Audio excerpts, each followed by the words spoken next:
It is lovely to see you all this fine morning. Welcome to the Cornell City and Regional Planning Department's weekly lecture series. They are alternating, so this particular week is our colloquium lecture series where we bring in wonderful speakers to talk about research and practice related to planning. So today we'll be shortly introducing our wonderful guest today, Ilana Preuss, that you're all here to listen to. And before we get started, I just wanted to briefly highlight that next week we will be having our research seminar series and featuring Dr. Kate Lowe and our own Nick Klein in a conversation about commuting in context qualitative research of transportation challenges for low-income workers. And I think in addition to a discussion that will be very interesting about transportation itself, that particular session is really highlighting the importance of qualitative research and a continuing conversation about how do we know what we know and how do our methods and perspectives in doing our research shape the kinds of policy outcomes and the kind of persistent challenges that we see in terms of the efficacy of our policy choices and outcomes. So I hope that many of you will be able to tune into that lecture. The following week, on October 16th, we return to our colloquium series with a guest appearance by Dr. Julian Aguiman from Tufts University. He will be speaking about just sustainabilities in policy planning and practice. He is probably one of the most well-known environmental planners and professors in our day, and he came up with the idea of just sustainabilities, talking about social equity and environmental justice and sustainability long before those words were so popular and those concepts have never been so relevant. So I hope that we will get to see many of you who are not coming today from CRP in those future lectures. Today, we're delighted to have Ilana Preuss, who is no stranger to CRP, come and speak with us. And I'll be introducing Tom Knipe, who is actually introducing Ilana Preuss. But I just wanted to note that it's so delightful to have her here talking about this topic on manufacturing. Obviously, from an economic perspective, anything that we can do these days to jumpstart local economies could not be more pressing given the economic decline. But I also think that this is a prevailing issue as many places that have had industrialization, as soon as they're able to jump to the next deindustrialized option, often choose to do so. But it's important to remember that all of the things that we use and consume in our daily lives, those needs don't go away, and the need to produce does not go away. They simply go somewhere else. So implied in the kind of deindustrialization is always a conversation about where does that industry go, and also what are the environmental implications and where they go, and what are about the people whose jobs they employ. And it's both a issue of class and race or ethnicity and other things that are implied in that. And so the ability to think about not only in a kind of populist keep it in America perspective, but the idea that when you have to manufacture in a smaller environment in places that you actually have to live in, would you produce in a different way? Would you produce in a way that's more sustainable because you cannot pollute or dispose of the environmental conditions elsewhere? Would you treat workers differently if they were community owned versus not? And so I think that Ilana brings a really wonderful set of conversations for us to consider in these very challenging and pressing times. So without further ado, let me introduce Tom Knipe, who is currently the director of the Office of Economic Development for the City of Ithaca. He too is no stranger to Cornell, having graduated from the MRP program in 2011. He has worked a number of years as the principal planner and tourism program director for Tompkins County for 7 years, and he's also worked for 8 years in bike transportation in Portland, Oregon. He's been very active in the local transportation advocacy group Bike Walk Tompkins, and is also on the board of New York the Bicycling Coalition. His areas of professional expertise include community development, economic development, land use, transportation, comprehensive planning, real estate development, public art, organizational leadership and management, marketing, among many others. And so we are delighted to have Tom, who is also teaching a class on planning for COVID this semester, and so we're really grateful that he has organized this session, and he will be introducing Ilana Preuss. Thank you, Linda. I'm so excited to be here, and I want to thank. Oh, I had already Uh, unmuted myself, sorry. Yeah, thank you so much to CRP and the college for hosting this. I think today's talk is of great interest to us here in the city of Ithaca and Tompkins County. I'm glad to see some community partners here for the talk. As you know, as we position Ithaca for a strong economic recovery from the impacts of COVID-19, I think the topic today is a really important thing for us to be thinking very seriously about as we continue to diversify our local economy and recover from COVID. Ilana Preuss, and I think I have your name pronunciation there. Okay. Ilana is the founder of Recast City, LLC, consulting firm that works with city leaders, real estate developers, and other civic leaders to integrate space for small scale producers into redevelopment projects and place-based economic development. She's passionate about making great places and sees that small scale manufacturers are a missing piece in today's mixed-use development and commercial property repositioning. Preuss's passion for great places grew out of her experience working with big and small cities all over the country, where she led the technical assistance program at the US EPA Smart Growth Program and as the vice president and chief of staff at Smart Growth America. Now, through her work at Recast City, Preuss works with business leaders to understand the local small-scale manufacturing sector, discover the potential to enhance real estate development, and tap state and federal resources for support.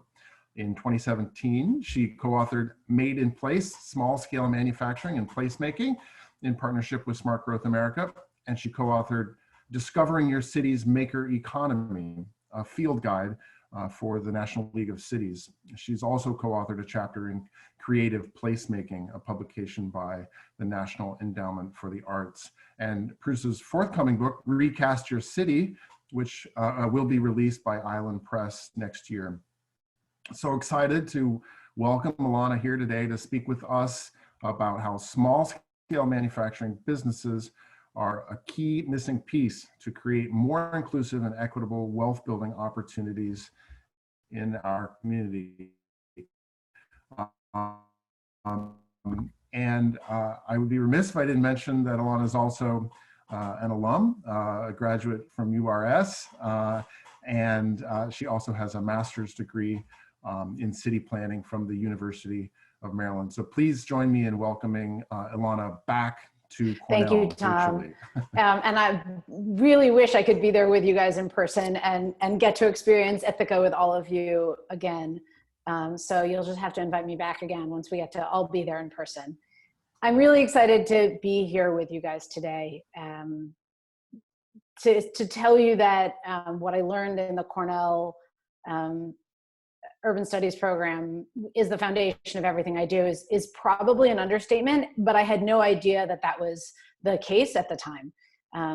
When I came to the program as an undergraduate, I didn't know what zoning was. I didn't understand what it did with our communities. I just understood that there was this thing around city planning and urban studies, and it was this combination of all these different topics that I loved, and so I might as well get a degree in it.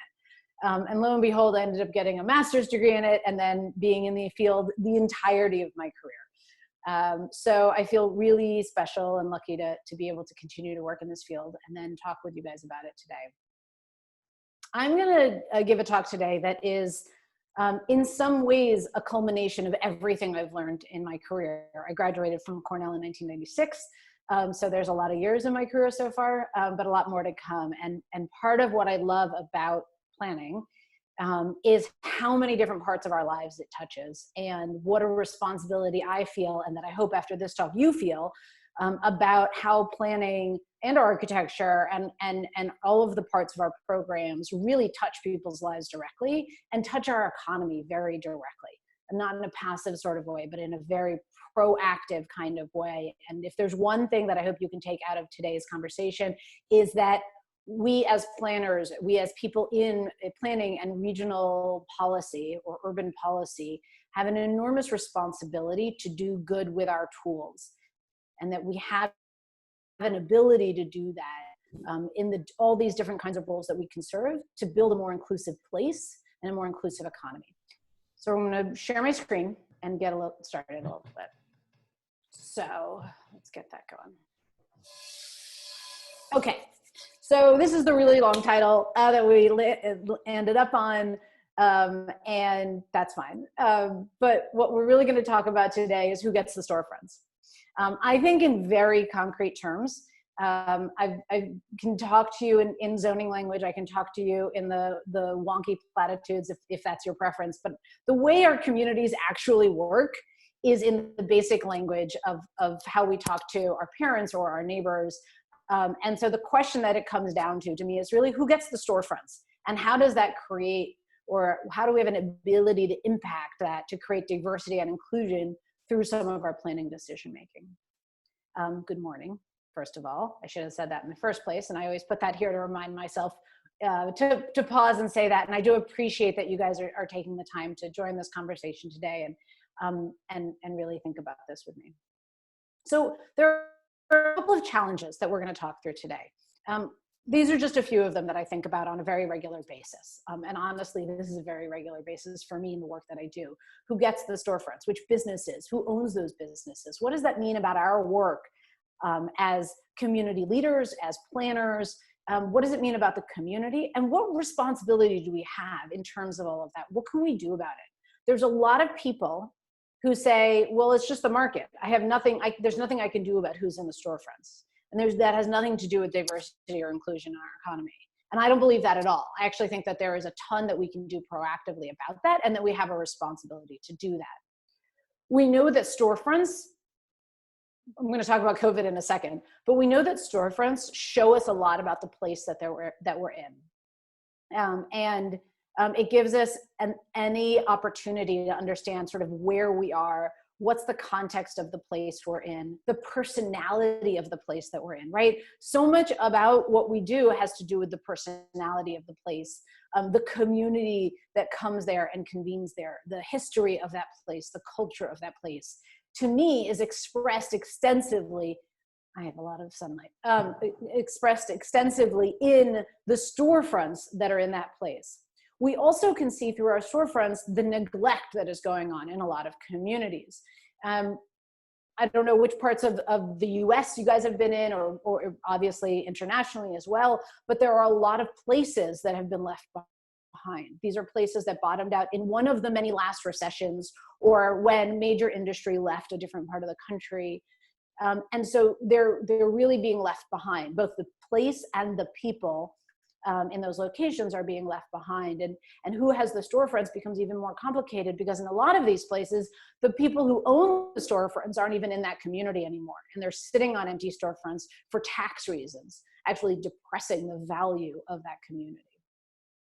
And we know that, as I said, a lot of businesses had left, as Linda said, and left our different cities. And so we have emptied out shells in a lot of cases that people don't know what to do with. On top of that, we have COVID. We have this reality that we've been living for the last 6 months, where things really changed our economy in a big way. So we're in a tough place to start in a lot of this, right? We know if we sort of anchor in the moment that we are in right now, most small businesses in the country closed for at least a number of weeks, although that's very state dependent. We have millions and millions of people who filed for unemployment, and many who are still unemployed at this point because of the closures. But even before COVID hit, we were an economy actually in distress that many people were not willing to acknowledge. We had 80% of all of our counties seeing a decline in working age adult population. That's brain drain, right? The youth leaving that community. That meant that anybody who had the capacity to leave some of these places was leaving those places. And that's a real sort of measure or sign of something going very wrong in that local economy. We also have the greatest income inequality we have ever measured in this country, right? Since we've started tracking it, we have more have and have not extremes than we have ever had before. And then we have some sort of basic information that we know about our communities, where if we have a vacant building, we know that that is actually suppressing the value of the properties nearby by a significant margin. So if we think about how some of these pieces come together in communities where we have people leaving in droves from communities, we have major income inequalities, and then in the places that do have those vacancies and do have people leaving and losing population, those vacancies are actually creating this negative feedback loop in that community. And this is the reality in so many different communities across the country. It's sort of impossible for me to count them at this point, although I'm sure some of your research and data analysis could give me that answer. The place that I got with all of this is that we need a different model. And when I talk about a different model, I'm talking about economic development decision-making and real estate and planning decision-making. And for me, these two overlap in a really big way. When I went to school and learned all these different things, we talked about economic development and the economy in sort of vague terms off on the side. It wasn't really integrated in what we were doing as planners and in planning policy. I hope you guys are learning about things differently these days, but in my work, they are absolutely intertwined in a day-to-day process. So I'm going to talk a little bit about the different model, but to me, this is all about how do we work in different places to build strong and inclusive downtowns, strong and inclusive economies, and really get our communities back in a much stronger way. I told you about my history at Cornell a little bit, but a little bit more about my story. On the left, you can see a picture of me in this great electric blue dress that my mother sewed for me when I was in high school. She sewed, she knit, she quilted, she painted, she made stuff. She taught me how to use a drill.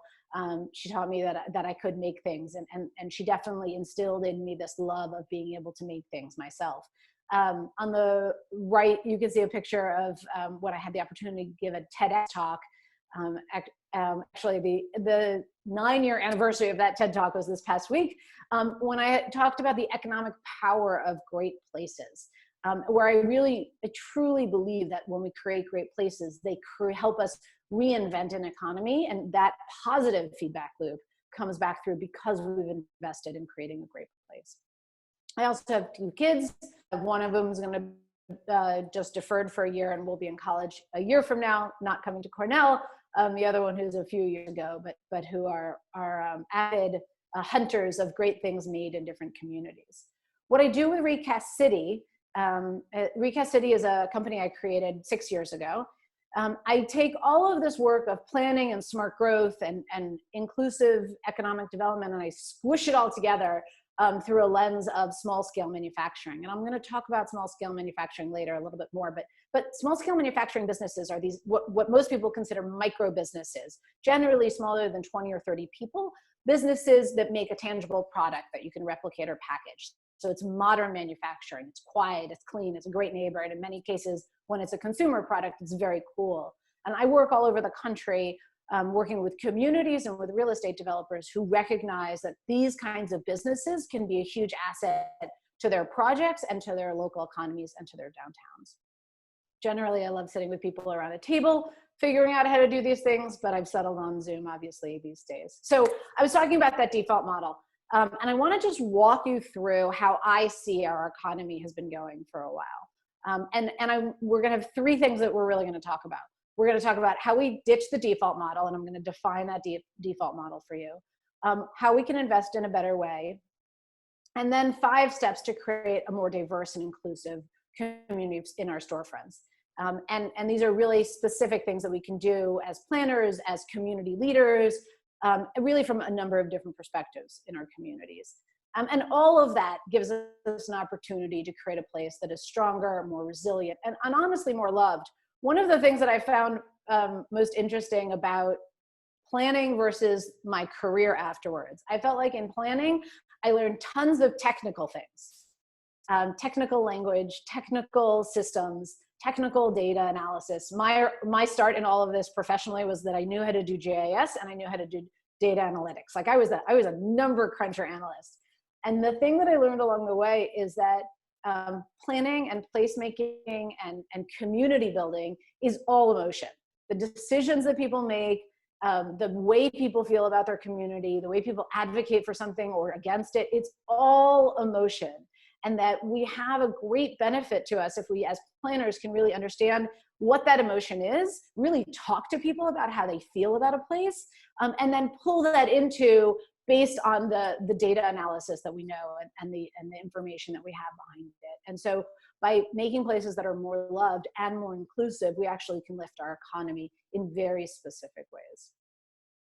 So ditching the default model. There's 3 elements of the default model that I'm going to talk about and that are problematic. I know many of you may not get this, but I grew up with the 80s and the 80s hair bands. This is what most of our economic development models are left over from the 70s and 80s. I love music from the 80s. This is not where I want my economic development model from. This means that these old models really mean that most communities are chasing big business. A big business with lots of jobs is going to be the #1 thing they're going to pursue. It's all about recruitment. But what it means is that in many cases, when we are doing this recruitment, that we're actually trading away the future in our community. We're giving away millions and millions of dollars for recruitment instead of looking at how do we use that money to invest in the small businesses that are in our community that will never pick up roots and leave. Or how do we invest in a whole bunch of smaller businesses so that when there's a big impact on one sector within the economy, we have a diversity of business types that allows us to be more resilient in our community. And where these businesses go in our community, are they in the center of our community or all the way out at the edge, is also going to have a big impact on these things. These chasing of big business also impacts what kind of businesses we get. There's a lot of jurisdictions with these recruitment dollars that are just chasing high-income jobs. And what it means is that more and more in communities, we have a set of high-income jobs and a ton of really low-income jobs. Because if we only invest in the high-income jobs, then the only other jobs that get created out of it are service or retail jobs, which are generally very low-wage jobs in our communities. Second, we're leaving people behind because, well, we had a bottoming out of a lot of our economies, but we haven't really figured out how to reinvest in a different way.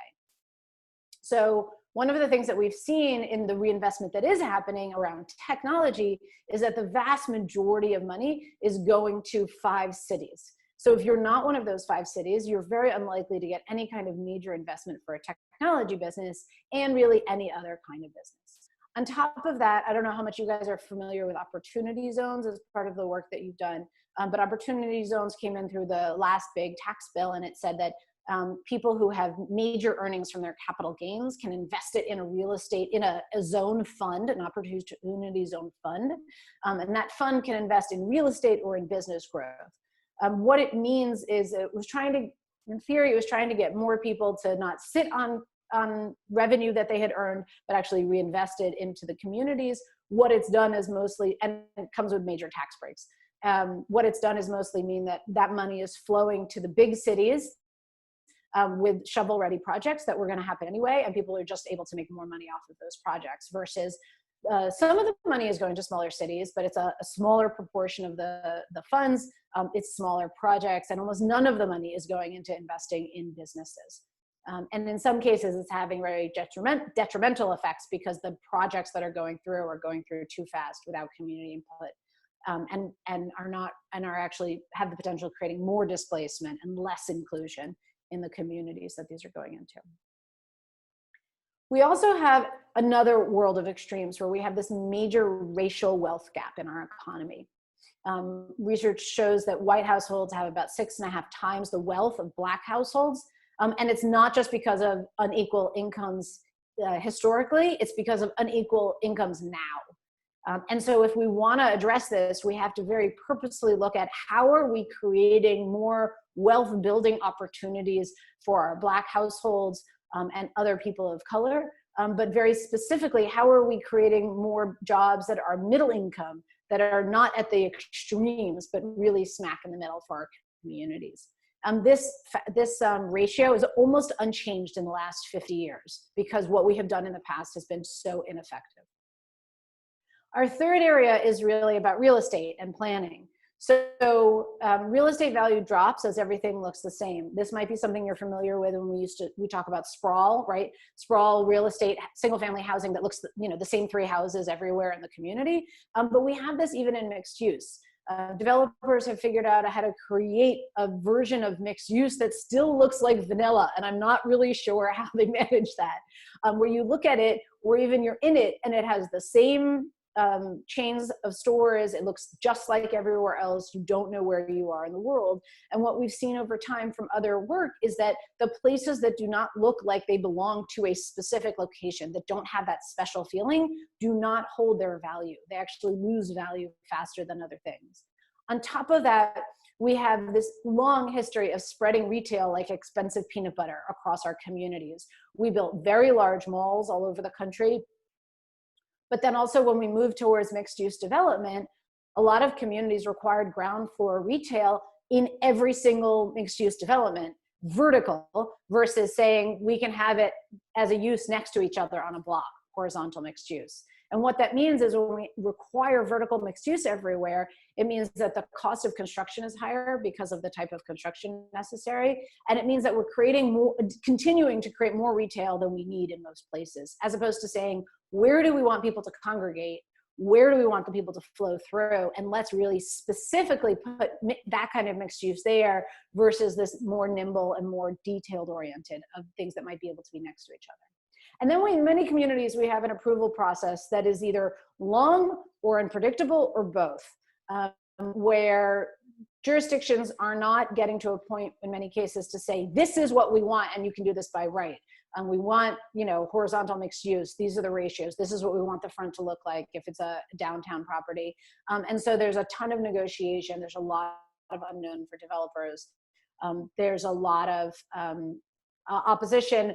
I'm all for community engagement, but we have to figure out how to do community engagement to create the plans. And then we have to create that predictability for developers with those plans. The engagement with the community needs to be better than what we did in the past. It has to go out and talk to people where they are and engage people from a diversity of backgrounds, race, ethnicity, immigrant income, to understand what they need and how they can be a part of any kind of redevelopment or new development. But once we have those conversations, we need to create more predictability for development.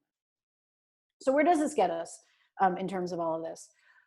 I believe we need to invest and plan in a better way, and we need to do it with real intention and purpose.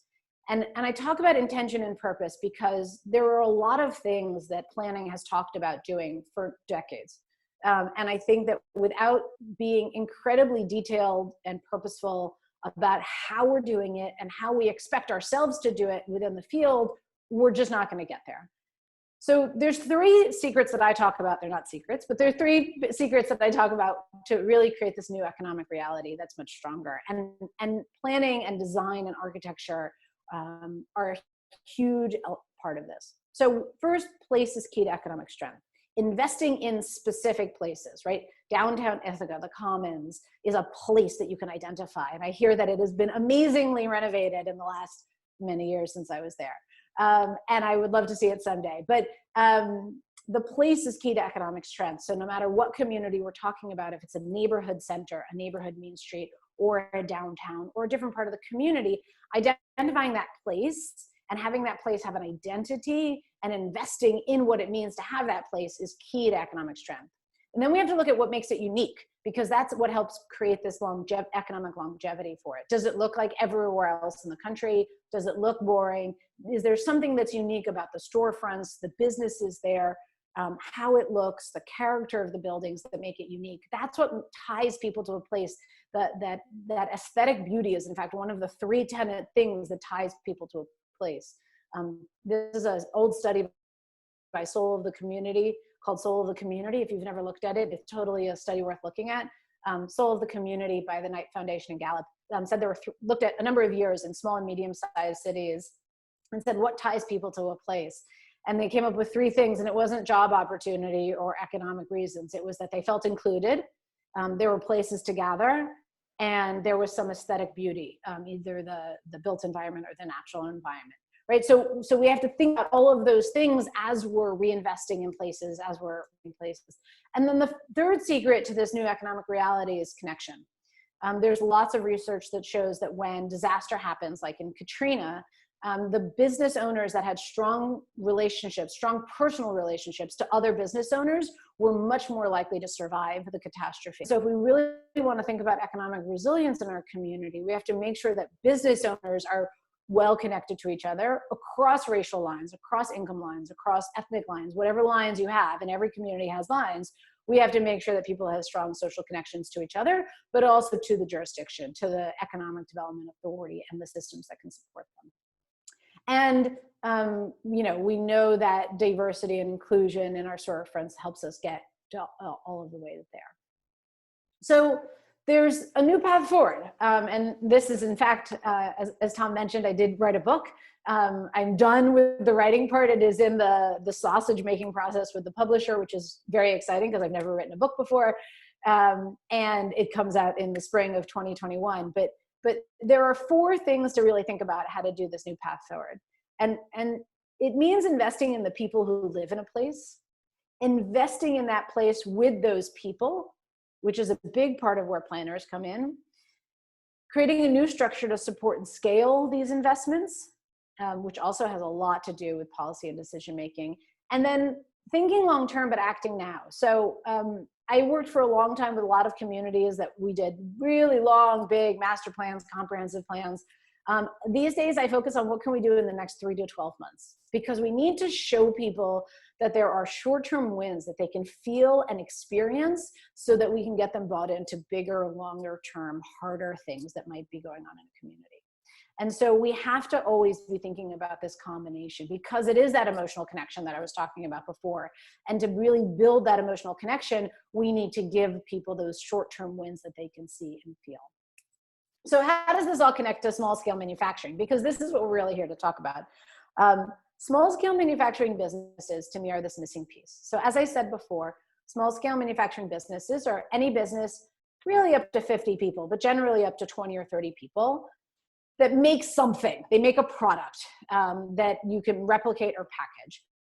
My shorthand for this is hot sauce, handbags, and hardware. So it just gives you a sort of a quick sense of who these businesses are. They benefit our community in a number of different ways. First of all, they give us that reason to gather. I was talking about soul of community. Thank you for posting that link in the comments. When we didn't have COVID, and we will come back to this again after COVID, people love to gather. There is a huge attraction to getting together in person in places. And for festivals and events, having vendors that sell their product that they made in the neighborhood or in that city, made in wherever is very popular. But people can see food products, consumer products, right? Jewelry, handbags, wood, whatever material you want. They see people who made these things, and it makes them proud of their community, proud of what can happen in their community, and really builds up that emotional tie that we were talking about. Additionally, this business community is incredibly inclusive and diverse. There are people who make things, who make a thing in every population, in every community. It doesn't matter what race, ethnicity, immigrant status, income, people know how to make things. And so when we can find the people who make things and have an entrepreneurial spirit, we can teach them how to be business owners. They might be a one-person business and incredibly successful and just build the wealth of their family, which is an enormous difference in many communities. Maybe they can grow and have 5 employees and hire from the community. Oh, by the way, these businesses generally pay 50 to 100% more to their employees than retail and service jobs. So when we're talking about addressing a wealth gap, this is one of the key ways to do this. Also, these businesses can fill storefronts. Often our zoning does not let them, and we can talk about that. But we have lots of storefronts where people can do production and retail in the same space. In a storefront, we obviously want to have retail going on because we want to have that activated space. But most places are not going to be successful with retail anymore because retail doesn't survive, certainly not during COVID, but even before this, retail was struggling in a lot of places because they didn't already have the foot traffic. These businesses are generally selling in person in their store, but also online, and maybe sometimes wholesale as well, which means they have multiple sources of revenue coming in, which means they're a more resilient type of business in that storefront. And they're making something, which means that they're an attraction. They bring people in to look in that window and say, what's that cool thing they're making in there? And so they can attract foot traffic, even though they're not dependent on it for their revenue. This is an amazing woman who makes soaps. She had a big cauldron off to the left where she could stir up the soaps with the scents and then pour it into her molds so she could work on her production and staff her shop all at the same time, which makes it a more efficient business for her too. These businesses also increase property value. So this is a coffee shop in DC. They're in Baltimore too, called Zeke's, great coffee. They have a coffee shop in the front. They have their coffee roaster in the back, and out the back door in big vans, not semi-trucks, but in big vans, ships out their regional distribution of roasted coffee in bags, right? So they have a retail front, they have people who can come in and buy the coffee or the bag of coffee, but they also have the production and wholesale distribution going out the back door. By filling up this spot on this block, they brought energy to this block, and a whole bunch of other storefronts were filled, and it obviously increases the property values because of that. And then these businesses attract other business owners. So communities that are really struggling to fill their storefronts, the more we show these kinds of business owners that we're taking care of them, and there's a whole continuum of ways to take care of them that I actually just posted about on LinkedIn today. If you're interested, then they tell each other. And so communities that are want to attract businesses naturally by taking care of our business owners and our entrepreneurs, they talk to each other. Knoxville, Tennessee is a great example that has a Maker Cities program. They have funding through their Knoxville Entrepreneur Center and the Knoxville Area Urban League to support these kinds of businesses. And now people know that Knoxville is a place to go if you have this kind of business, if you're looking for that. So all of these are pieces to create thriving and inclusive storefronts and communities, right?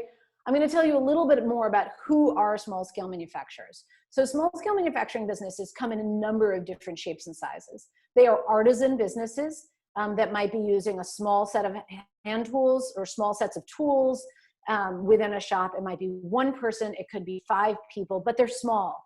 That means that they need a small amount of space. At 5 people, they still may only need 800 square feet, which is a problem because much of our development actually builds spaces that are 2,000, 3,000, 5,000 square feet. So when we're thinking about how we design spaces for retail, how we design the zoning for it, having some set aside space that is smaller makes it affordable for local businesses. We also have businesses that are prototyping or creating small batch production. It could be prototyping hardware like drones or drone pieces.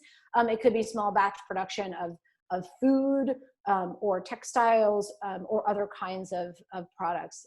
They might be 20 employees. One of the businesses I met outside of Indianapolis, they designed t-shirts. They were t-shirt designers with these crazy funky designs. They could not find a silkscreen production company that did the quality of what they wanted. So they created a silk screening space for themselves to do that production at the quality they wanted. And then they also decided to take in contracts from other designers. So all of a sudden they're designers, they have a retail store to sell their shirts, they have an online store to sell their shirts, but they also have a contract manufacturing space where they're doing production for themselves and bringing in revenue by doing production for other people, right? So it is this different kind of business. And most zoning is not going to figure out how to put that in one space. And honestly, they had their retail shop. They were big enough that they had a retail shop in one place and a production space in another place because silk screening does have fumes involved. And so we wouldn't want that front and center on a main street. And then we have production at scale. We have a lot of breweries or distilleries going into downtowns and different communities. These become community centers, places for people to gather. This is a much larger space. This is the old brewery district in Cincinnati. Rhinegeist Brewing bought this building. When I was there, it was wiffle ball day. But they very specifically have left a large portion of their building space for events and for people to gather. And so we have this mix of uses and characteristics in individual businesses that we really need to think ahead about. And then there are shared spaces. So you might have heard of maker spaces. A maker space is a very specific kind of space that's open to the community. It's like a gym with tools. So you can pay for a class or pay membership and you have access to a set of tools. It can be used for workforce development. It can be used for small business growth. But most of the time it's really focused on education and outreach to people in the community and can be a great asset, generally only successful as a nonprofit.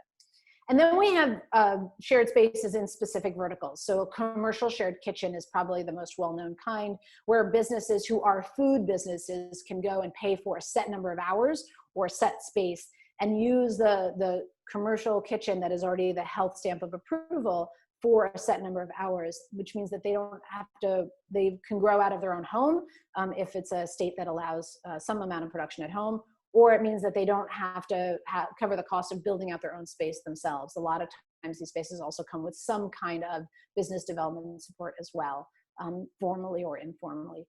We have this in shared wood shops. We have this in shared high-tech advanced manufacturing spaces. There are a number of different models in this, but they work within a specific vertical, really trying to grow that sector. So how does this all come together? That's a good question. So there are 5 steps that I think we really need to be thinking about to create this diversity and inclusion, and to be really purposeful in the work that we do as planners and as community leaders, as architects, and whatever role you choose to take in all of this. In all of this, the first thing might sound simple, but I think is really important as a place to start with, which is leading with purpose. What do you want to achieve in a space? And I think we default, I think the sector defaults too often to say, this is transit-oriented development, so we need mixed use here and we need housing here, and we don't think about what do we want to achieve. Let's get really, really specific about what we want to achieve from a community perspective, not from a land use or zoning perspective. And one piece of that is deciding who should benefit. Can we have an honest conversation about who should benefit from any kind of redevelopment or new development or economic investment that we're doing? Is it small scale manufacturing businesses? Is it Black business owners? Is it people who have been, other people who've been left behind in this community for a long time? Who should benefit from this? Because the default is our communities keep investing in the places that are succeeding. And what it means is that the other parts of our cities are not getting the investment. There's a study that the city of Baltimore did looking at 5 years of investment and found that, let's see if I can get the numbers right, that the neighborhoods that were predominantly white got twice the capital investment over 5 years than the neighborhoods that were predominantly Black.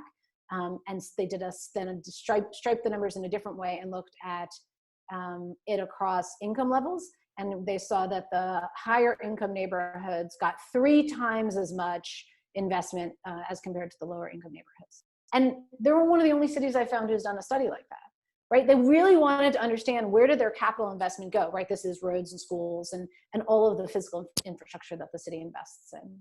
So can we have an honest conversation about where's our money gone in the past and who should benefit now? Let's be purposeful about it so that we're not leaving more people in places behind.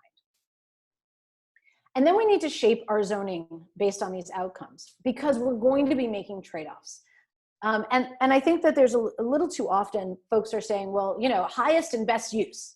Whatever we should be putting here from a zoning perspective must be highest and best use. Except for the question I ask is whose highest and best use? Is it my best use? Is it yours? Is it just the real estate sectors? Is it one person in the real estate sectors? Right? Because highest and best use might be different. When I could talk about highest and best use for small scale manufacturing, that's talking about affordable ground floor space, right? These are businesses that cannot afford prime real estate, prime ground floor retail space.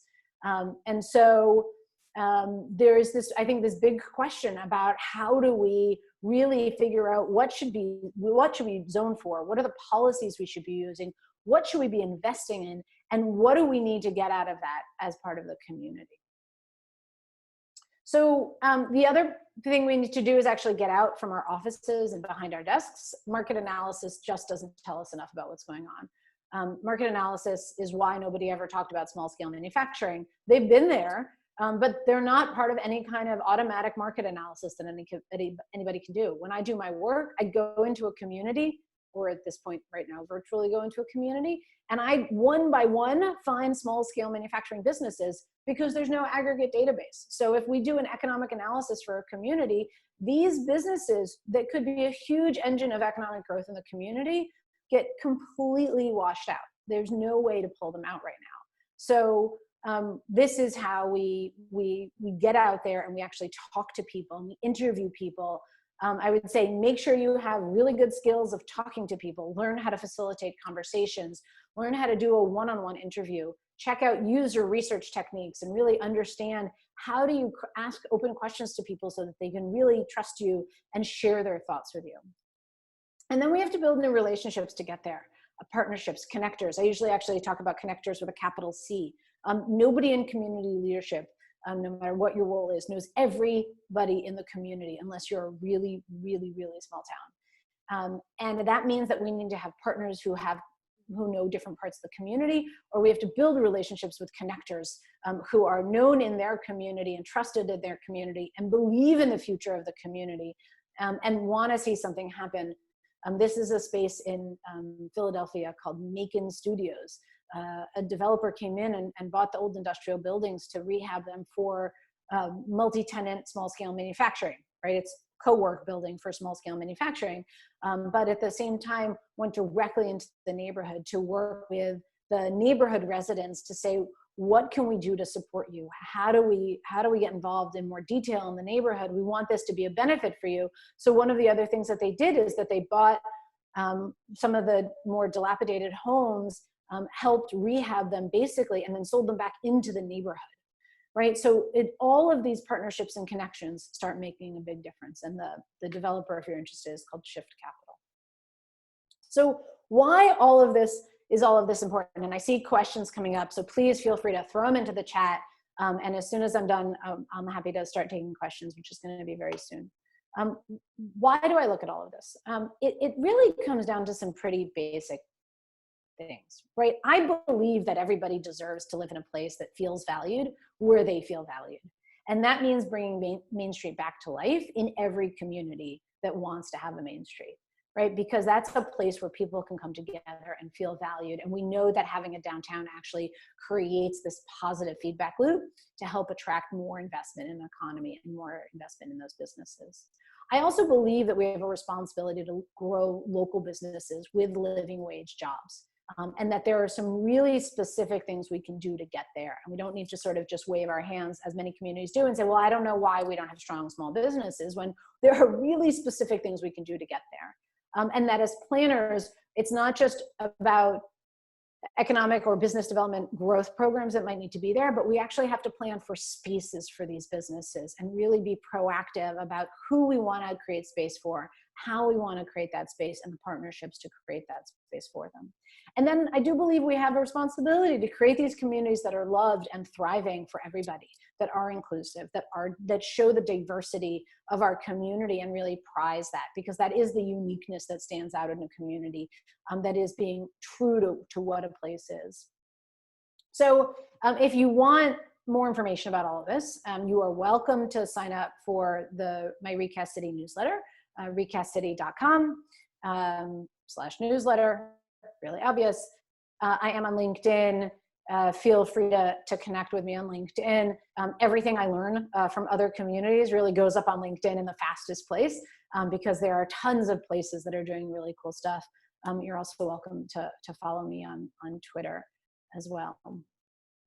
You know, and to me, it is all about creating these places where people can come together, where people can be proud of the jobs and the businesses that they've created and create these living wage jobs that strengthen our community. It's ultimately, to me, it's about making great places that people are proud to call home. So with that, I am going to wrap up my comments. Yes, I'm going to stop sharing the screen. There we go. And come back to this chat. So as I think you guys know, you can, I think somebody else is facilitating this part, but you can put questions into the chat. Should I hand this back over? Sure. So I'm happy to moderate the Q&A. Tom, did you want to make any remarks before we start that? I'm looking forward to the discussion. Nice to see some chats going on. Obviously stimulated a lot of interest and discussion. So let's get right to the discussion. And again, thanks to our community members who attended, and hopefully we can get some dialogue both from students and also from members of the Ithaca community that are thinking about this. Sounds great. We have a number of different questions. I'm going to try to categorize them and bring them together. So first, there's some questions about banking and finance and how existing lending doesn't often favor the kinds of developments and investments that you're talking about. John Guttridge from Urban Core, do you want to say something? Sure. I mean, this is actually very near and dear to my heart. This is the kind of work I'm actually doing. I have a small scale development company in downtown Ithaca, and because of the historical use of our building, we're actually grandfathered in to allow light manufacturing. So we've got a bunch of these kinds of companies in this space. But I can say that it's challenging to get. When I was just starting up, getting money was really hard because I didn't have money. I didn't have a track record, and the businesses that I'm working with are small and typically undercapitalized. So I'm curious if you have any thoughts on, on that, on how to sort of drag the banking industry and all the grant delivery organizations along to fund these kinds of things, because they really mostly want to fund the big developers that already have a long track record and tons of money and are doing the next $100 million project. Yeah, no, I'm completely with you. It is a hard fight to fight. And it's awesome that you're doing this in Ithaca, and I can't wait to come and visit one day and see it all. These are my favorite kinds of projects in the whole country to get to go visit.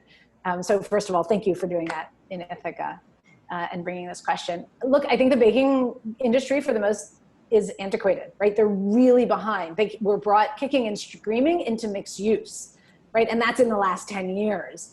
And I think that there's a great role for CDFIs to invest in this kind of real estate as a part of a public good. And CDFIs often are a nonprofit, and sometimes they can give you better rates, and sometimes it's just because the banking industry won't give you an investment on it. There is a really interesting nonprofit that I've gotten involved in called the Incremental Development Alliance. If anybody's interested in them, they have a lot of people in that world who can answer that kind of question about how do you get the bits and pieces of money together for these smaller projects. IncDev is a nonprofit that says planners, architects, people who believe in their community are the best people to invest and redevelop individual buildings in a community, which is a hard thing to do. And so they have a whole boot camp and workshop series that they do about that. And I believe that. I mean, I think that if more of us like you could do these individual buildings, then the more we could create these really interesting and unique places. I don't have an easy answer on that. There is EDA, federal U.S. Economic Development Administration funding for manufacturing incubators and things like that. So it really depends on the kinds of spaces. And then there are some national entities like LISC, who often invest in affordable housing. They're actually interested in these kinds of uses now. And so, John, if you're interested in talking about that, I'm happy to follow up about it. But there are a couple of folks in the country that are starting to get behind this. And so it's sort of like one-off in individual places, but it is hard to get the banking industry behind it. I think the people that have been most successful is where they can do a trade-off. It's a small building, but there's enough revenue that they can get from an upstairs that it covers a lot of the concern over the downstairs. And that's probably the best way that developers have been doing it. Right. I mean, that's actually how I did it, right? The building came with a tenant that's a $6 billion corporation that took a big enough piece that the margin space was developable, and I could take crazy risk on, let's sign a lease with a company that might not survive. It'll be okay. Exactly. And that's, unless you've got deep pockets for some reason, then that's pretty much the only way I've seen it. Just got really lucky. Yeah, that's a good kind of luck. Thanks. We have two connected questions here that are also related from Adam and also from Nidhi. So maybe you guys can pose your questions directly. Adam?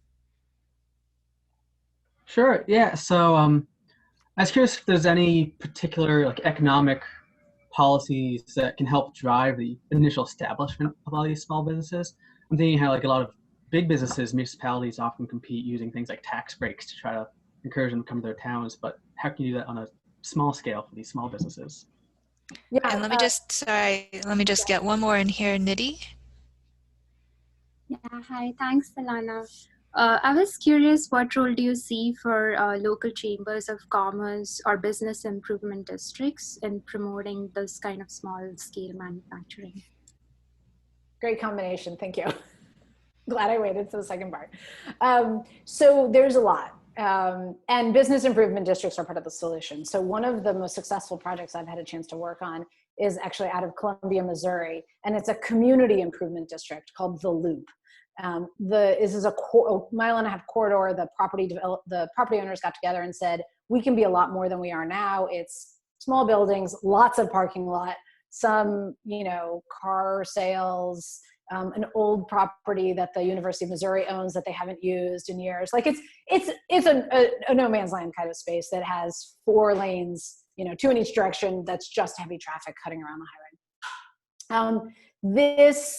It works really well because somebody is responsible for that area. So having a business improvement district or having a chamber or a community improvement district means that somebody is taking charge of an area and saying, we want something to happen here.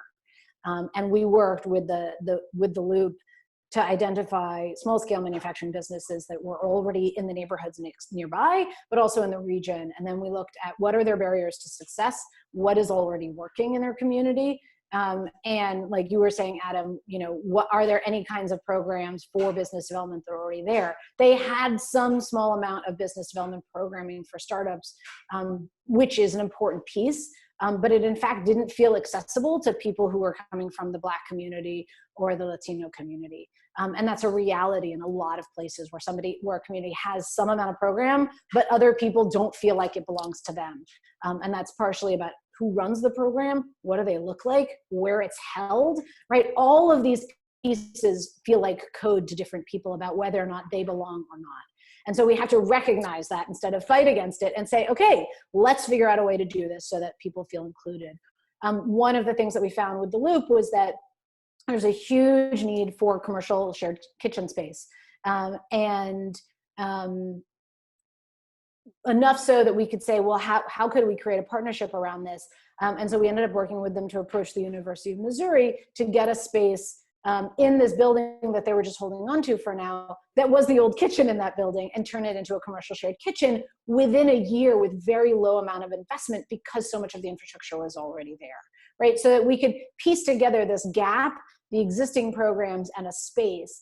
And the other thing that we did is we suggested that they add a business development program to the space on this corridor, not in downtown, so that more people felt like they could belong to it. There's really a continuum of support, and the chamber can play a role in this too. A lot of chambers don't do anything with small businesses. This is true of economic development authorities and chambers. They just focus on recruitment and branding, and it's really, really sad when I see that.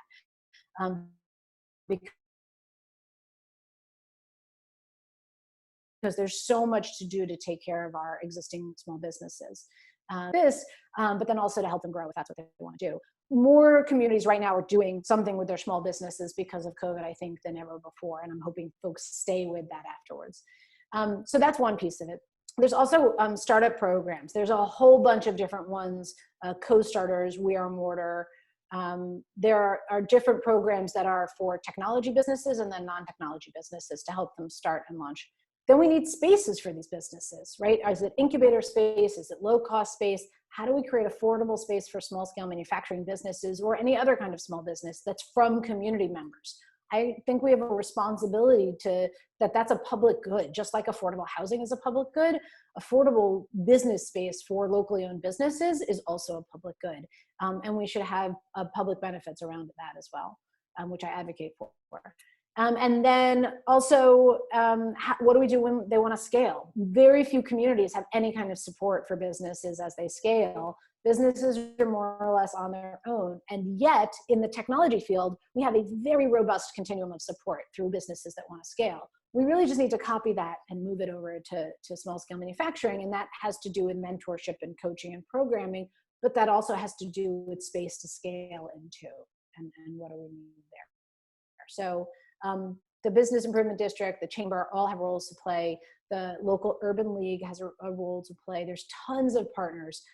When I work with communities, we reach out to faith leaders. We reach out to cultural leaders. We reach out to anybody who knows their part of their community really, really well, and can help us find people who are businesses at home, businesses that are part-time, who can really become a growing part of our economy as well to create more opportunity for more people.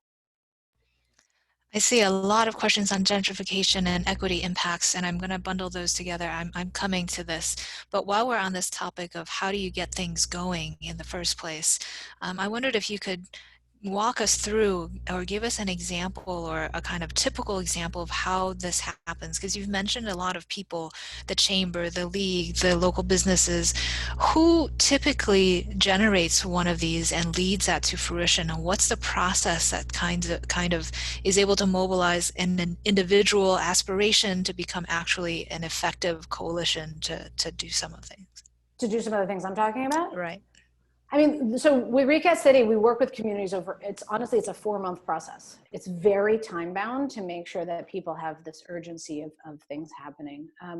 When we work with a community, we make sure that they have a really specific outcome they're trying to achieve. When I was talking about that purpose and who should benefit, that's where we start every conversation. Where should this benefit come to? Who should benefit from it? How specific can we get? And then based on those outcomes we're trying to achieve, we identify who needs to be engaged.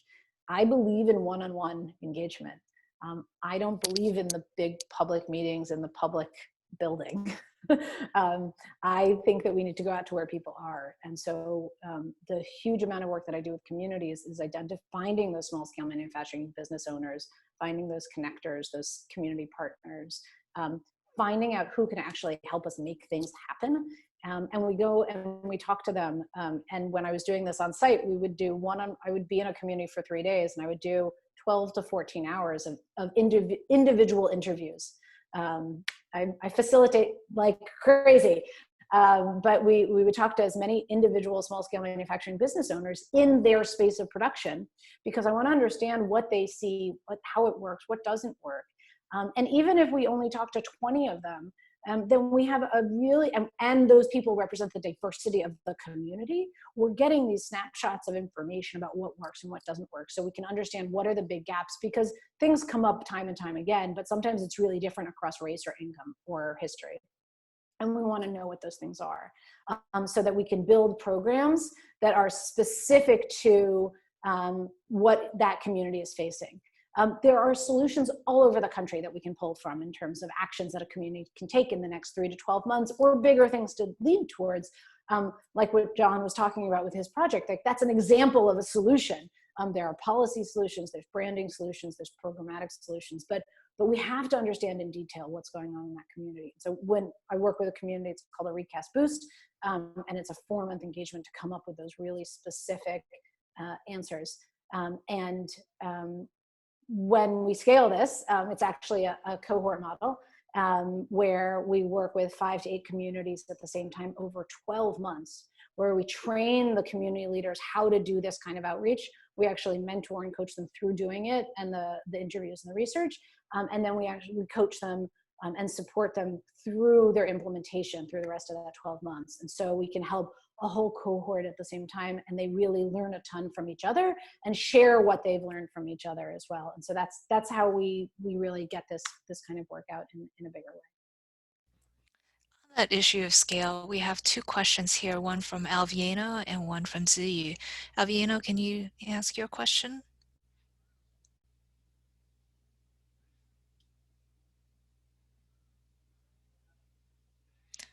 Alviano? Oh, sorry about that. Yes, I had a quick question, and it was about the adaptive reuse of box retail or malls in suburban areas versus small towns that have sort of those old historic districts that were the city centers. Have you ever done any projects like that before? Or are you thinking about doing that now that suburbia is going to go through a sort of a retail crisis? And then, sorry, and one more. Ziyu, you have a question also about scale. Yeah, I want to, because you talk about a lot about community, but I want to know the specific scale of your different project. Is a city scale or a county scale, or a community, residential community, or just a building? And what's your approach or focus will change as the scale is different? Okay, that's it. Thank you. So first, big box. I think big box and malls are a really big problem, because to change over an old decaying mall actually means scraping it and building from scratch. And new construction is really, really expensive. So any business that's going to go into a completely newly constructed area is unlikely to be locally owned. We're by default, unless we do it in a very specific way, we're creating new development that prices out locally owned businesses. I think that the older commercial strips, right, that are somewhat set back from the street. Like I have an area near me where there's, 2 rows of parking and then the building, not 17 rows of parking and then the building, right? It depends on which decade it was built. The older stuff is closer to the street. If it was built in the 50s, and the 80s and 90s sits way back. So the older stuff that's closer in, I actually think is the easiest to reuse, because those are already generally lower value because they're older. They're often smaller footprint storefronts. And so we could actually take those storefronts and start putting small scale manufacturing in them. One of the things I've done with a lot of communities, and this speaks to the scale, is both at the city scale and at the county scale, worked with communities to change their zoning. We add in something called artisan manufacturing as a land use definition, which says, smaller businesses, smaller amount of tools, limited amount of space, limited amount of noise and smell, it becomes an allowable use. And then we just check off all of the commercial zones. Baltimore actually had a planning commission hearing about this yesterday with zoning modifications. How do we create more spaces that these businesses can go into by right, so that they can find these lower cost spaces like the older strip malls, commercial strip malls, to use as well. The ones that are farther set back, it's about, there's a developer in Texas I think has been really interesting to watch, who I just met, named Monty Anderson, who has this whole process of filling the older commercial buildings, but then also doing small amounts of new construction in the parking lot to create a place, because there's so much space in that parking lot, and not doing a big scrape and rebuild, and not doing, really looking at what that local economy can bear. And so that becomes an important part of it. And then in terms of scale, I always talk about downtown or a neighborhood Main Street, because I think it's easier to see change when we say we're going to focus on a very limited geography, because then you can see change happen in real time. That being said, I've worked citywide, I've worked countywide.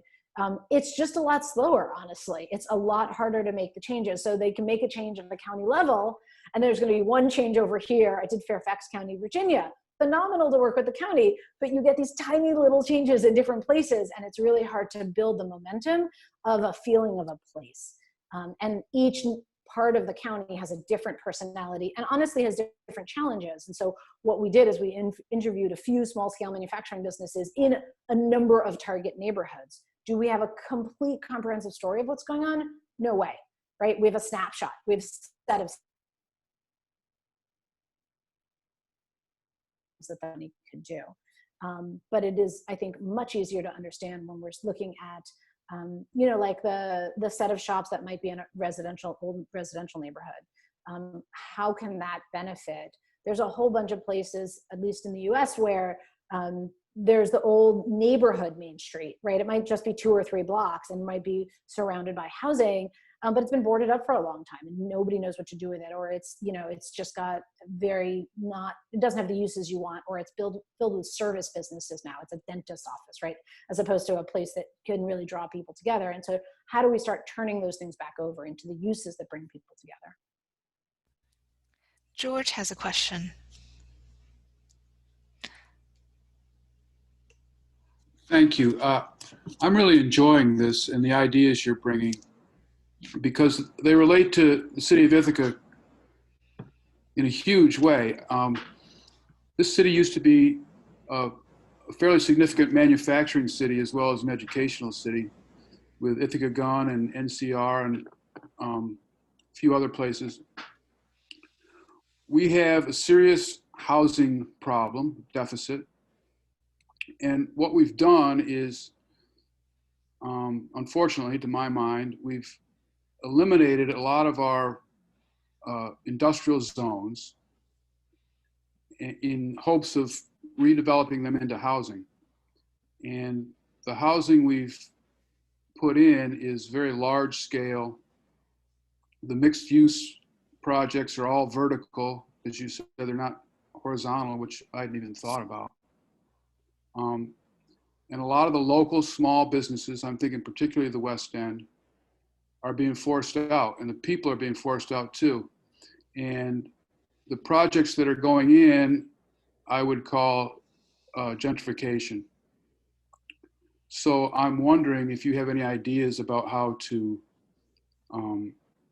encourage keeping small scale development in these areas that are now opportunity zones and are being financed by people from Westchester County, et cetera, et cetera. I'm rambling here. I think for our students up at Cornell, we could use some help in turning this around. Because a lot of our local people are now living in, and people of color are now living in Danby and Newfield because working people can't afford to live in this city. Yeah, I think that's a great question and a really hard one. I always loved Ithaca's history in manufacturing, and I think that is really something to prize and to be proud of. And I think it's a great question about how to keep diversifying the city's economy based on building on those skills and that history. So there's a couple of different things to think about. One is, what are the incentives that are going in for the large scale development? My guess is that and obviously I don't know the answers to any of these questions. I'm just going to pose a bunch of questions right now. What are those incentives? What is the community getting out of those incentives? Does the city have an inclusionary zoning requirement? Does it, if a developer builds something new, do they have to put some amount of affordable housing in it? And not only do they have to put affordable housing into it, who gets that housing? If it's affordable and it still goes to people coming in through gentrification, that's one thing. If it's a community list that the city manages, that might be something else. The other part is looking at incentives for redevelopment. So needing more housing is absolutely important, but I would look at how can we do smaller buckets of redevelopment. Are there any second and third floor spaces left in the city that haven't been redeveloped that can be redeveloped, and how do we support that? The other thing I would look at is, especially for these small businesses, is how do they become property owners? There's a great program out of Pittsburgh, whose name I'm not remembering at this very moment, that actually helps find strong local businesses and supports them and supports the capital that they need to become building owners, so that as investment comes and neighborhoods and property values increase, that business owner benefits from that as well. And if they want to sell and take the revenue out of that and invest that in their family and their business, that is absolutely their right. But it means that they're not going to be displaced based on pricing. And then the other thing to think about in terms of business space is, what are the requirements from the city with the ground floor retail space? If it is mixed use, and if it is so much gentrification, then is there a way to require some amount of ground floor space to be set aside at below market for locally owned businesses? San Francisco has a really interesting overlay zone called Small Business Enterprise, I think SBE, that requires some amount of ground floor space to be set aside in smaller increment spaces. And so there's some policy work to be done about that. And then I think there's a lot of conversations to have in terms of, can we make the thing that you want to be done by right? And then where else in the city can reinvestment happen in existing buildings, which is often much more affordable to small businesses? Where can we create more support for that kind of reinvestment in existing business buildings as well? Happy to talk to you about it further if you want to follow up with me. If you're not lucky, we might hire you to come and work in Ithaca, right? I would love that. Don't just come and talk, actually come and do the work. So we have our first pair of questions on gentrification from Paula and Anjali. Paula?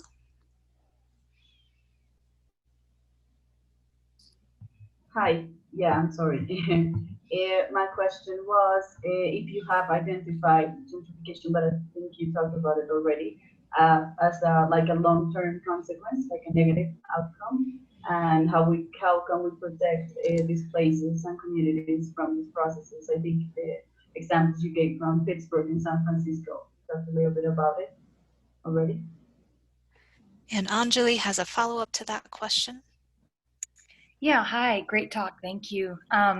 So my question is related, and you've spoken to it a little bit, but assuming you've done all of this good work and you've achieved, a thriving local economy, all of a sudden that place seems very attractive to big businesses. So I guess my question is, how do you stave off big companies from sort of capitalizing on all this great new energy? Or is there a way to sort of sustainably integrate them? Is that sort of the wrong way to think about it? Is there a way to integrate them that is sustainable and that doesn't sort of suffocate small business?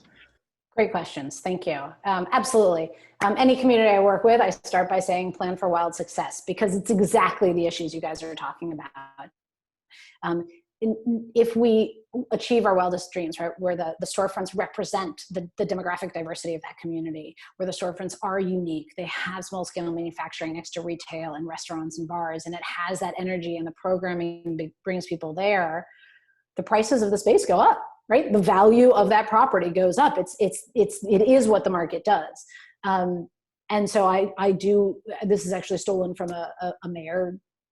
I actually think it might be Greenville, South Carolina. He's been there for like 25 years or something. It is plan for that wild success now. So what are the policies and programs we need to put into place now to make sure that we still have spaces for these businesses as the economy changes? There's a couple of things we can do.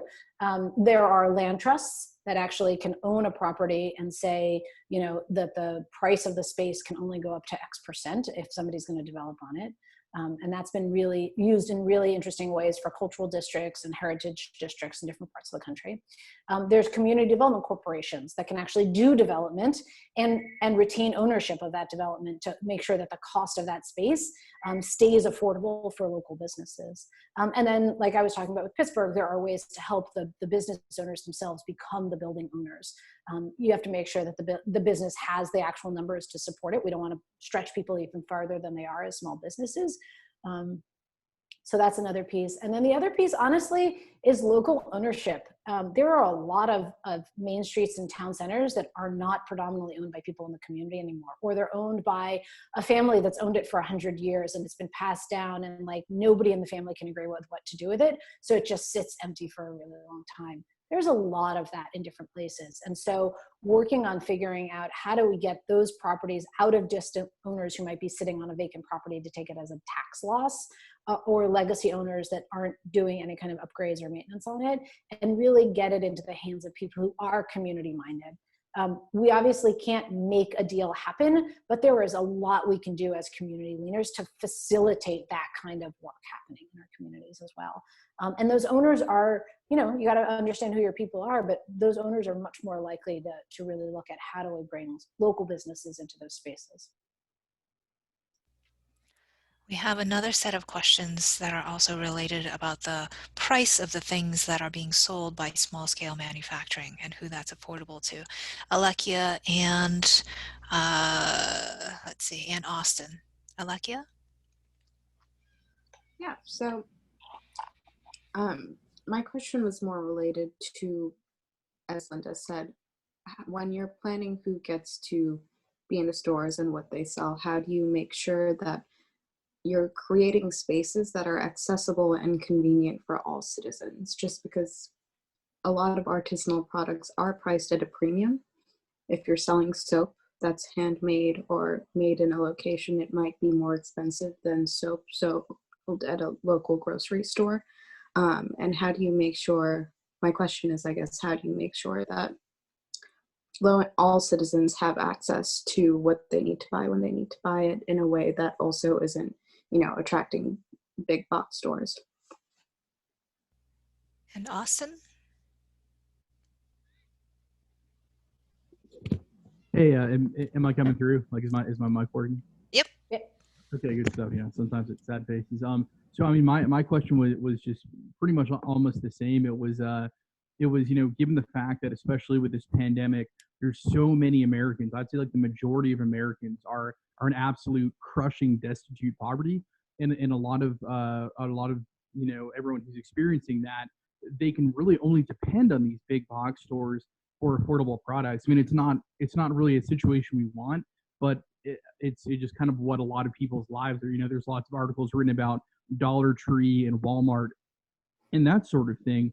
And just kind of in my travels of life after living a while, I've seen that when you go to, downtowns that have been revitalized, there's a lot of these stores just so unaffordable. I mean, I feel like it's this playground for the upper middle class and the rich. And I'm happy that the business owners are being successful, but I guess how can we ensure that the downtowns really are affordable and accessible to everyone in that community, and not only the economically well off? Yeah, those are great questions. Look, I don't have anything against the big boxes per se. What I have against them is the deals that they have done to actually squash locally owned businesses. Both Dollar Tree and Walmart do that very purposefully, and they don't pay living wages to people. So it's not about the price of what they're selling, it's the way that their business is being run that I have the problem. So if somebody has a job there and still needs to get food stamps, even on a full-time job, that means that business is actually creating negative externalities for that community. And I think we have to be really clear about what those businesses are doing with our community and for our community or not. So that's one bucket of the conversation. I do agree that our main streets and our downtowns need to be inclusive. We also know that often the main street in the white neighborhood gets invested in, and the main street in the black neighborhood does not get invested in. It might be left vacant. And similarly, like we were talking about before, once it becomes cool, all of these other businesses move in at higher lease rates and push out the original ones. Those are all real problems that we face. And I think that this is why I go back to purpose and intention in every single step, and who should benefit in every single step. And honestly, it's hard to get planners and elected officials and economic development leadership to talk about it openly. And this is what I push people to do over Zoom these days instead of in person, but to be really specific about, if we as a community are spending money, who should benefit from this? How should they benefit from it? Who should get the permitting? What are all the different ways that create support for certain outcomes and not other ones? There are a ton of ways that we are creating benefits for those that high-end Main Street that you're talking about, that those developers or those property owners or those businesses are benefiting from. But there's also really great ways to work with the property owners to find businesses that do represent the demographic diversity of the community, and also to invest in different Main Streets in a community so that there are different kinds of Main Streets that represent different parts of the neighborhood. I mean, I'm in Washington, D.C., and we have a phenomenal, awful example of the 8th Street corridor that was the historic Main Street, sort of Wall Street of the Black community of DC, that has now been redeveloped, is being gentrified, that lots of local businesses are being pushed out. The market is way, way crazy high as compared to a decade or two ago. And it's a lost opportunity. But at the same time, the question that I ask is, well, how do we make sure that more people who live in that neighborhood benefit from the wealth creation that's happening there, so that they can be a part of it too? And so I think there is this question of, is there a role for a business improvement district or a community development corporation to have a foot in a Main Street or a downtown to really ensure that the different kinds of businesses there aren't just these high-end, artisan businesses? Because when I'm talking about small-scale manufacturing, I'm not talking about just high-end things, right? I'm talking about all different stuff, but I'm also talking about who owns those businesses and who works at those businesses so that they can benefit from it that way. I think there's a lot of different ways to benefit from it. I know that's not one simple answer, but I agree with what you guys are talking about. I mean, I think we need to think about how people live their lives realistically. One of the shocking things to me about COVID right now is that different parts of the country are experiencing it completely differently from others. So there are entire areas where people almost didn't close down at all. Businesses they're making more sales revenue than they did last year because people are traveling, and so they're spending more money locally, and that businesses are doing better, as opposed to, like, in DC, things are still, nobody goes indoors, the restaurants are struggling, anything that we wanted to do, browsing is struggling, even if it's allowed to be open. So it is really location specific. But I agree, places need to be affordable at the income that people have, but I also think we have an opportunity to use these businesses and create more business ownership and jobs so that more people can afford more things in their community as well. I think what you're pointing to is the really changing, in a way, like Ford, he thought if you paid your wages higher, everybody could buy a car. And so you're trying to talk about a different kind of circular economy that operates on a different logic, where maybe the throughput is less, but the wages are higher. And so if everyone is earning a working wage, a living wage, then they're able to buy locally produced goods in different ways. But that's changing, as I think John is noting in the comments here, doing that in the face of an entire economic structure that has a very different logic is very challenging, which I think only goes back to underscoring your point that you have to be so purposive in the choices that are being made locally and recognizing the kind of dynamic and then saying, how am I going to resist or change that dynamic to move to a different kind of economy? We have a few different questions here about the issue of assessing the opportunities. And so we have one from Xiaojun, and then also one from back a while ago around Brian, both trying to gauge the kind of readiness or kind of ability of a place to enter into these kinds of opportunities. So Brian, why don't you take a stab? Hi. Yeah, so my question was more about, like, I think you mentioned that there's no like database at all of these small scale manufacturing businesses. And so I was just wondering, like, if like a community or a state were to develop one, is that helpful? Like, should they like invest time in that? Are there any plans to do that? Like things like that.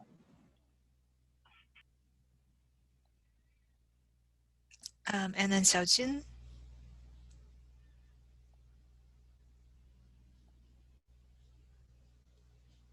Xiaojun, are you still there? Oh, sorry about that. I know you mentioned you can do market analysis to set a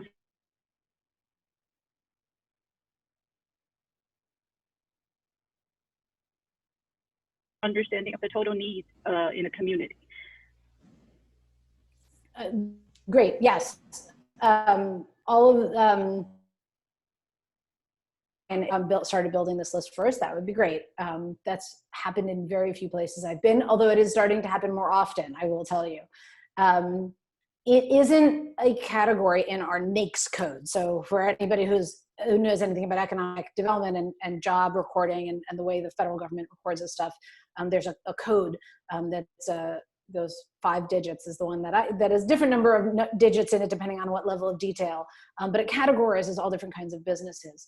The problem with small scale manufacturing is so many of the different categories that it's completely random how a business lists themselves.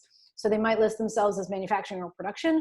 They might list themselves as deli or retail because they're selling something in their shop while they're also producing it.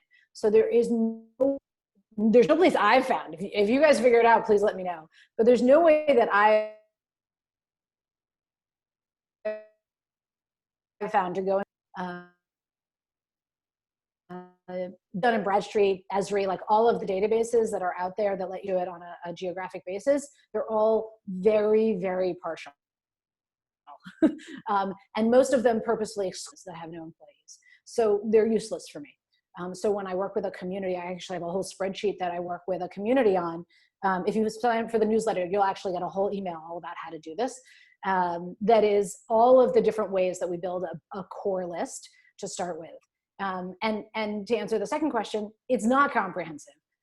When I did this work in Fairfax County, I said, let me start with a list of 100 businesses. I built a list of 100 businesses that are small scale manufacturing in Fairfax County in 2 weeks, in like 10 hours. It just didn't take that much time because there's so many of them at the county level.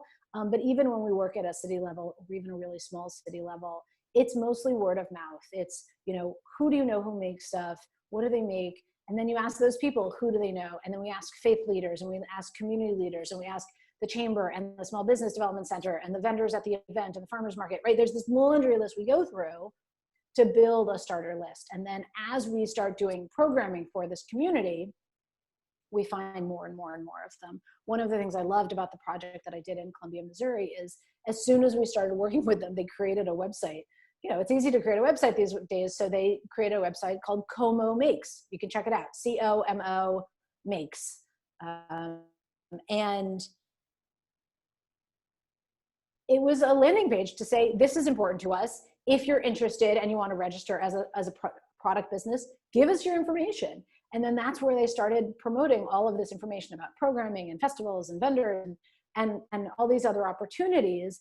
And so they very quickly created this epicenter for people along with the programming. I see Tom's comment coming in at the same time. Home-based businesses are really hard to find because some communities have licensing for home-based businesses and a lot of communities don't. And so that one's really word of mouth, so that we really go to different leaders of different communities and we actually ask them to help us with the outreach. This is grassroots outreach at its most clearest level of finding people one by one by one, because we've never built this business sector purposefully before. Each one of these businesses is working in their own tiny little space thinking nobody cares that they're there until they get brought into this. And I will tell you, the number one thing I hear from them when I first talk to them is that they didn't know that anybody cared. And so just by pulling them together and saying, we want this sector is important to us, you start getting a lot more opportunity to work with them. We have a question here from Chunqi about whether there are prototypes. Chunqi, you want to ask your question directly? Hi, okay. Thank you. Thank you for the lecture. I'm curious about your working method. You mentioned that you go to the manufacturers or go to the residentials to do the one-to-one interview. I wonder, do they have share the similarities for their needs? If so, then when you do the design, when you do the redevelopment, could there be some prototypes to proceed this process, or that because of their unique requirements and needs make this redevelopment meaningful, that this unique type of redevelopment will success? And that's my question. Thank you. Let me know if I'm answering this correctly. So when we interview small scale manufacturing business owners in a community, there are some things always that are unique to that business that are a problem with financing or their space or the support that they need. There are some things that are very specific to that business. In a series of conversations, there are some things that come out that are common denominators, either universal across a community. There's a lack of affordable space that's safe and affordable space in almost every community I've worked in. There's a lack of business development support for product businesses in almost every community I've worked in. But then it breaks down into more specific things, sometimes based on business type, sometimes based on the background of that person who owns it, sometimes based on location within the community. And so we really work to tease out what are those chunks that are those gaps, but also what are the things that already really work well for that business? Because anything that's working well in a community, we want to keep building on it and expanding it. A lot of times we find that there's an inside-outside game. So there are some people who are inside the bubble that know all about all the things that the city can do for them, and then there's a lot of people outside of it, right? The have and have not situation. And so then the question is, well, what do we change about your communications and outreach so that these people on the outside feel like they can come in, or how do we go out to them in a different way? And so but it's all going to come back to those outcomes that the community defined at the beginning. Who should benefit? What's the purpose of this work? Where are we trying to go? Because there's always way too many things we can do. So we always tie it back to those outcomes. Let me build on the idea of typologies in a different way, which is that right now, if we look at Ithaca, Ithaca is in a boom. in such a growth moment. And that moment is very different from where it was in the 1970s, which you referenced at that point, where it was in steep economic decline. It was in or near bankruptcy, and there was a huge deficit that they were dealing with. Well, huge for that time. Now our COVID deficit blows that out of the water.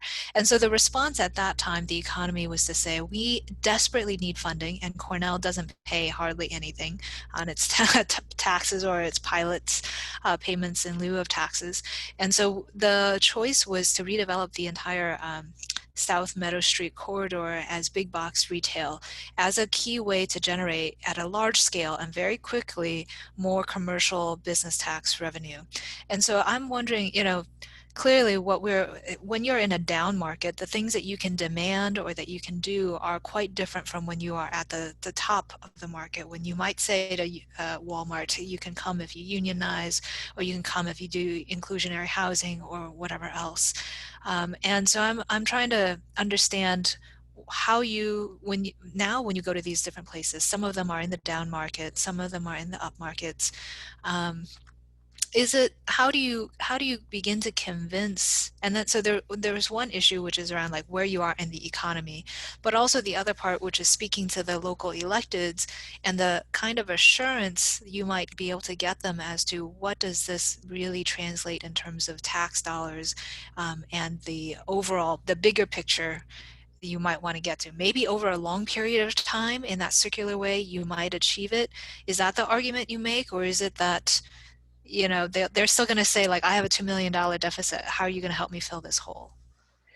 In reality, it's much more emotion than economic numbers, which is always really interesting to me. I believe that there's not only this economic cycle that you're talking about, but there's also a psychology of place. When the economy is down in a community when it had major industry that left, a place stops believing in itself. The people stop believing in the place. The elected officials, unfortunately, in many instances, stop believing in the place, and they stop remembering to value that place, and so they go after anything, as opposed to when things are working well or working enough, and places understand that they have to value what they have and be proud of that, and that's part of, and reinvest in that, and that's part of what actually attracts more investment, and then they can ask for things like what you're talking about. I think that there are specific typologies from a real estate perspective of what works at different points along the way. But very rarely is it, if you engage 100 small-scale manufacturers, if you engage 20 small-scale manufacturers, this is going to solve all of your problems. I actually very specifically say no one thing is going to solve all of your problems. It's a really, really specific incremental set of steps that you need to take to make this change. You can take a whole bunch of them in the next 12 months so that you can feel that change happening in real time, which is why I focus so much on those short-term wins in the first 3 to 12 months. But no one big thing is going to solve the problem. And the reality is that these places that have been left behind, that are struggling, for the last 10, 20, 50 years, it's very easy to say to them, look, what you've been trying all these years didn't work. Like, that's why you're where you are. So try something different. And trying to pursue small-scale manufacturing as part of the solution doesn't cost you very much. It actually costs you conversations more than it costs you dollars. But when it gets to costing you dollars, we're going to be able to tell you a really, really specific thing to do that is super low risk because we've done this user research. We understand exactly what people need, how they need it, who needs to benefit from it.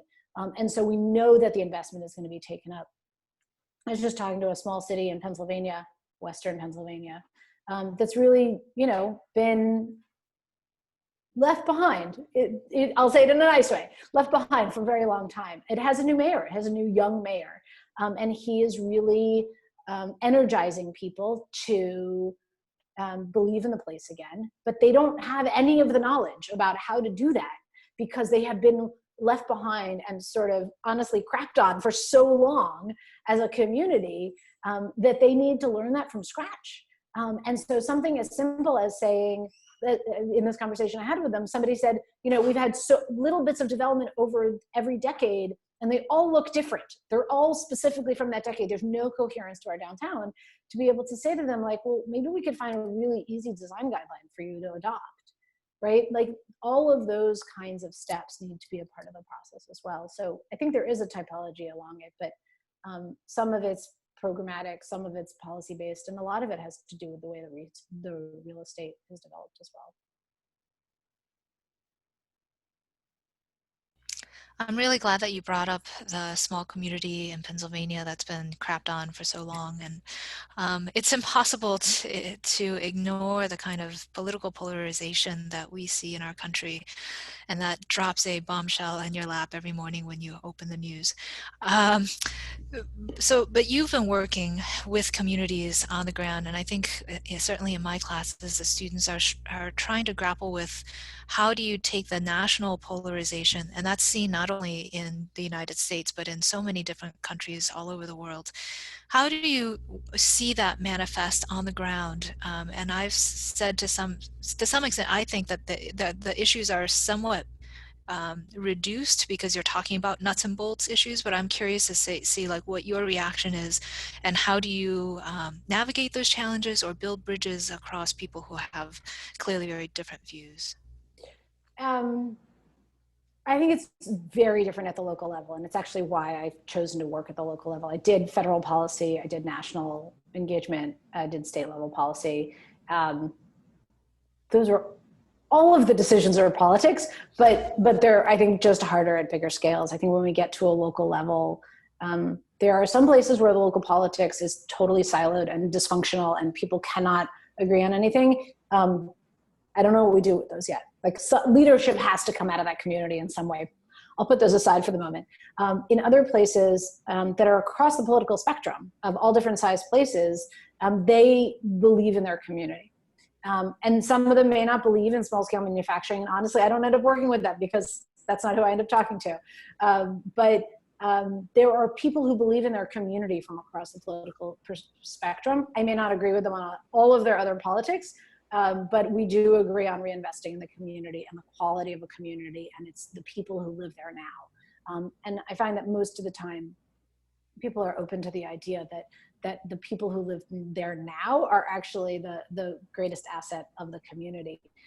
Whether or not a community actually wants to invest in a diversity of business owners, obviously, could be a political thing. I think it's just the right thing to do in any community. And in fact, I think that we have a responsibility to invest more in Black-owned businesses, in Latino-owned businesses, and other business owners of color, because they haven't gotten the investments, not in the business or in the space, for a long time. And so I am very clear about that in every project that I do. I think sometimes people just need an outside voice to say it, and then they're happy to do it, which is, I think, a funny thing around local politics. But it's true. And so I do think that when we get to these nuts and bolts of programs or spaces, or how do we support small businesses, it is political in that every decision is political, but it's much easier to bring people together around it. We've run out of questions in the chat. Does anybody still have a question that they would like to ask Ilana?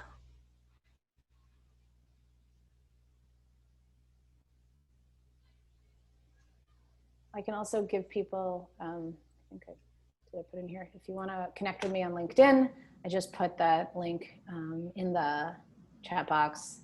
I invite all of you to come join me over there and chat with me there too. Or, you know, on the website, if you go over to contacts or newsletter or whatever you want. And I try to write about this stuff fairly often on my blog. So if there's anything I can do to help, or with the work that you're doing in Ithaca, I'd be happy to. Or, you know, students, if you just have questions about how I ended up doing this after starting at the Urban and Regional Studies program, I'm happy to talk about that too. I somehow ended up in that program very luckily, and spent a whole career in it, working at all different scales, but did a lot of policy work for a very long time. The one thing I wish I had studied way back when, either in my undergraduate or in the graduate work, was real estate finance, which I never studied, which I'm now teaching myself. But I think understanding how all the pieces come together, and I think and understanding the politics of planning is a really important part of it too. That was exactly the last question I wanted to ask, which is what you want to encourage them to do during your time here, and you've answered it. Yeah, and right.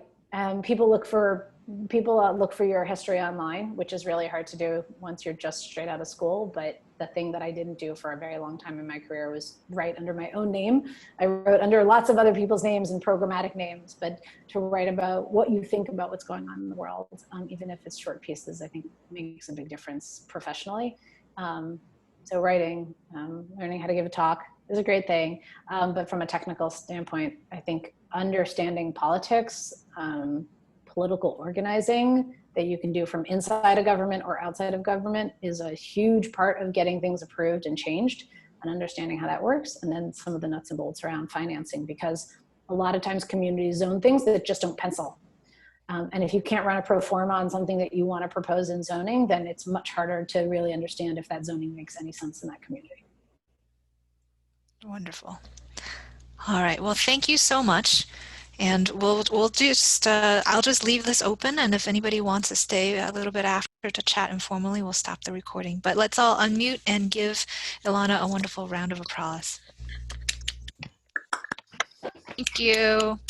Thank you. That was awesome. Thank you. Thank you.